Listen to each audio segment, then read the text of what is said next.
We still got like 3 months left of winter, guys. What you gonna do? You gonna listen to some music? What you gonna listen to? Besides Tim Truetone's crappy demos, what you gonna listen to? Seriously, I got some recommendations for you. Stay tuned.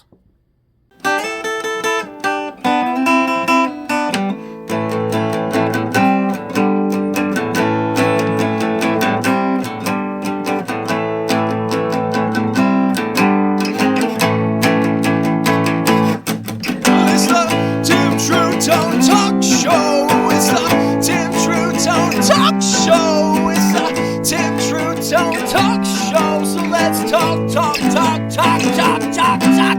rock. Let's talk rock, yeah, rock.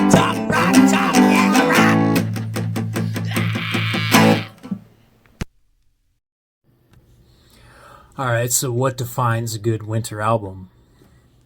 I don't really know. You tell me. All I know is I go by feel. So I'm going to tell you a couple albums that they just feel right in the wintertime. I'm not even really going to tell you why. I'm just going to tell you what. Okay? And who. Who and what. And when. So, how about Grace by Jeff Buckley to start with? Is that a good enough winter album for you? Put that on. A little night cruise. A little date night, maybe. Winter date night. Does that one have Lover You Should Have Come Over on it? It does. I got the track list right here. Yeah, there's some other good Jeff Buckley songs on the second album of his, Sketches for My Sweetheart, the Drunk. That's a decent one too. It's not, in my opinion, it might have some better songs on Sketches from My Sweetheart, the Drunk, but as far as an album goes, Grace has it covered, you know? Even though, like, Hallelujah is a bit overplayed, in my opinion. But put on Grace by Jeff Buckley. You're welcome. And what else do you want to listen to in the wintertime? Winter is the season of death. So why don't you listen to a band called Murder by Death? They're a band that I really liked back in the day. We actually saw them, me and some of my friends in high school, and like 2 weeks before they kicked out their original drummer, we were like some high school kids, and we like asked the whole band, we were like, does anyone want to smoke with us after the show? And the only one that took us up on it was the drummer. And then like 2 weeks later, he was kicked out of the band. So I used to always joke with my buddies, Peter, who passed away, rest in peace to Peter, and my other buddy Taylor. I used to always joke with them that we got the drummer kicked out of Murder by Death, but I don't know if that's true or not. But they have a concept album called Who Will Survive and What Will Be Left of Them, and it's about the devil like taking over this like small like Texas town, maybe. I don't know if it really ever says the location, but it's a concept album. There's some really good songs on it. It's got kind of like a more like somber vibe as far as the albums on this list I'm going to give you goes. But sit on your porch at night, pour yourself a double of some whiskey, and just sit there, sip on it, and listen to Who Will Survive and What Will Be Left of Them, and just go on that journey. Just go on that journey. Not enough people listen to albums front to back anymore, dude. Everyone's just always, let me get that song. Half the time people don't even listen to an entire song before they go to the next one anymore. It's that whole goldfish attention span thing. I mean, I don't know. Speaking from someone who like still reads novels sometimes, I mean, gotta admit that the fast pace of life makes it hard to sit down and read an entire book. But I still appreciate that whole thing, and I appreciate the slow life. Oh, here's one. I didn't even plan to put this one on the list. I just said slow life, and it made me think of a song called Slow Life by a band called Super Furry Animals. It's off the album called Phantom Power. And that's a pretty good winter album, too. Most of that album's pretty chill. There's a song called Golden Retriever on that album. That's probably the most rockinest song or whatever. But Super Furry Animals is a cool band. Gruff Rise, or Rees, I don't know how you really say it, but he played hopscotch here in Raleigh a couple years ago, maybe last year, I don't know. But I remember he was playing, and I was like pretty stoked. And I didn't go because I'm poor and I can't really afford to go to concerts right now because like eating food and like buying guitars that I can't afford is more important than watching other people play their guitars. But yeah, Super Furry Animals, pretty cool. I actually met David Pajo from Slint that same night I saw Super Furry Animals back when I was like 13 years old. I had no idea. I was talking to a legend back then. He had this other band called Papa M at the time, and they opened up for Super Furry Animals, and I was like talking to David Pajo after the show. I was like, wow, you're like really good, man. That was great. Little did I know, like 2 years later, I found out about Slint and like how legendary this guy I was talking to was. I was like, wow, he was probably like, this kid's an idiot. But most musicians are really nice to fans, you know? They really are. That's probably why I'm not successful, is because I'm a jerk. It's true. I'm a really big jerk. What's next on the album? What's next on the countdown? That's what I meant to say. So we got Grace, we got Who Will Survive, and What Will Be Left of Them. How about The Cure? Everyone loves The Cure.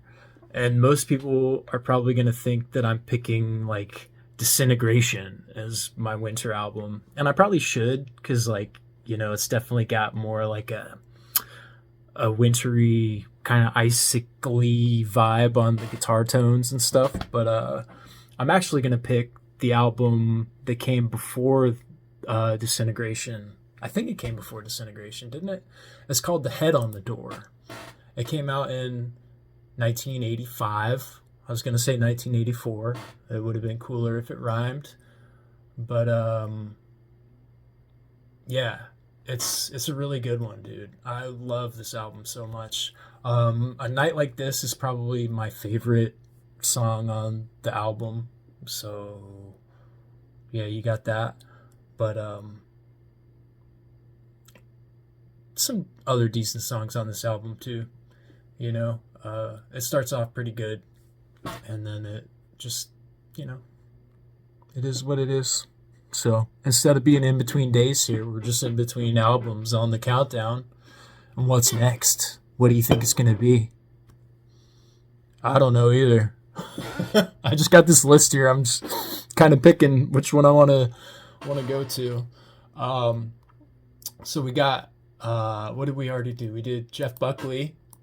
We did Who Will Survive and What Will Be Left of Them. And we did The Cure.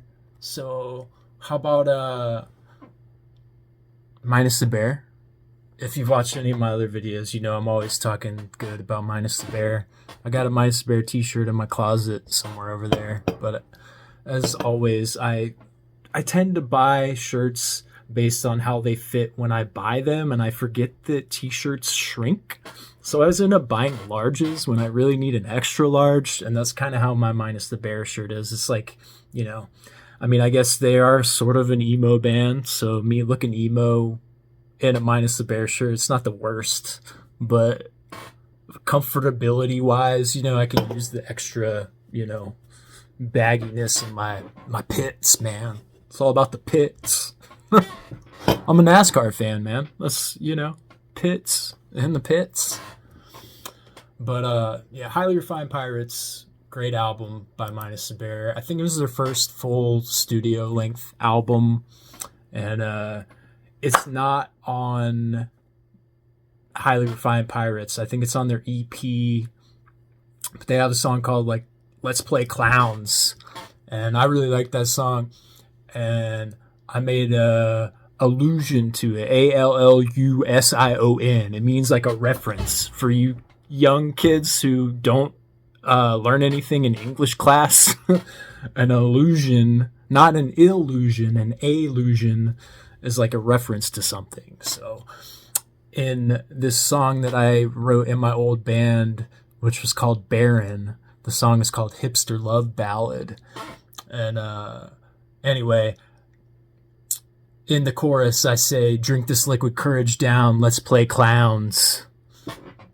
And then the room is spinning round, won't you lay next to me when I pass out? That's the whole chorus. But anyway, the let's play clowns part, it really is a allusion to Minus the Bear and that song, Let's Play Clowns. Even though, I mean, when you are young and you're out at the parties and you're having fun, really you're all playing clowns. It's true. It just is what it is.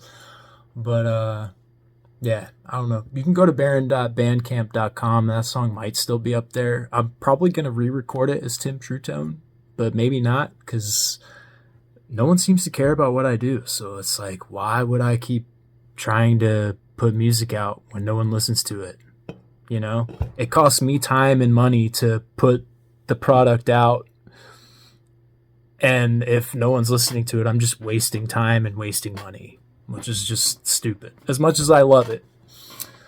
But anyway, what's next after Minus the Bear? And honestly, Highly Refined Pirates may or may not be my favorite Minus the Bear album. Menos El Oso is another really good one that I've probably mentioned on one of my other countdowns before. So that's probably my favorite Minus the Bear album. But Highly Refined Pirates, maybe a little more wintry vibes. I don't know. You tell me. Hit them comments. Help me, trick the algorithm into thinking I'm special or something. I'm shadow banned. It's true. As Kurt Angle would say, it's damn true. But, yeah, next. The fifth one. 1, 2, 3, 4. Fifth! Daydream Nation by Sonic Youth. Y'all like Sonic Youth? Do you pretend to like Sonic Youth? Daydream Nation is just one of those albums, start to finish. It's amazing, but it's just got that tone, dude. It might be because they recorded it in New York City, and I don't know when they recorded it. Okay, so here on Wikipedia it says they recorded it in the summer of 1988. So I don't know why it sounds like a winter album to me, but it does. Gosh, dude, I love so many songs on this album. Of course, Teenage Riot starts off awesome. Silver Rocket is great. Cross the Breeze is maybe my favorite on the album. But then the trilogy at the end is really good too. Kissability right before that's really good. Yeah. Daydream Nation. Do it. Do it. Just go and listen to it. So I had 3 honorable mentions, and I'll just get them to you real quick here. Adore, Smashing Pumpkins, gothy, wintry kind of vibes, What's the one on there? Is it for Sheila? For Martha. They got another one too, Sheila, on there. Wow, he's almost like me with my 13 Love Songs album. Got a lot of girls' names on the one album there, Billy Corgan. Wow, I even wrote one to a pug there. Got a song called Pug. But, yeah, Adore. It's gothy. It's got that, cold, wintry, gothy vibe, And then, of course, the songs For Martha and To Sheila, they're just, chill. And, that's kind of a good wintry thing too, just a nice calm, acoustic-y ballad to just carry you through. So after that one, I'm gonna hit you with one that you might not think would make this countdown, and you should watch the documentary that surrounds the tour they did to support this album, Pop by U2. It's just, I don't know, man. They were going for that techno sort of vibe on this album. I feel like it came out in 97, so techno was kind of all the rage around a lot of the world, and they just kind of went for it, and it works out in my opinion. I think a lot of the songs are really good. But the most important thing about this album is probably the tour that went with it. And you should watch the YouTube Pop Mart tour documentary. It's really good. They broke a lot of ground as far as like concert technology at the time, which obviously these days what they were doing in the late 90s is antiquated, but back then it was groundbreaking. And U2 is one of those bands, like all around the world, they still mean a lot to a lot of people. And you know, I don't necessarily agree with Bono's politics, but I can get down with some Edge for sure. All right, so last one, Regatta de Blanc, dude. Snow is white, and Blanc means white, right? Maybe. Walking on the Moon, easily my favorite song on this album. I had an ex-girlfriend that, swear to God, dude, I'll give all of my chicks I'm dating the test, the Walking on the Moon test at some point. If she can't lay in bed with you and snuggle to Walking on the Moon, it just ain't gonna work out. It just ain't gonna work out. I hope my legs don't break.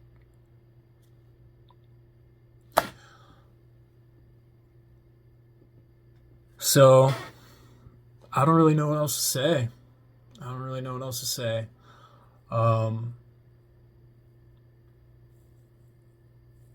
I saw the Police at Bonnaroo in 2007. That was pretty cool.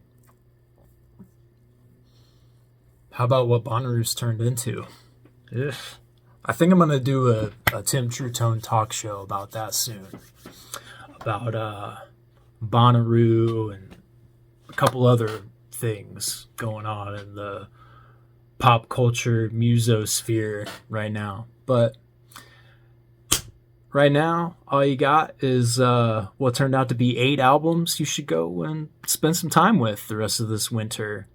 Sun started to set later and later. Temperatures are more bipolar than all my ex-girlfriends combined these days. And only 3 weeks till the Daytona 500.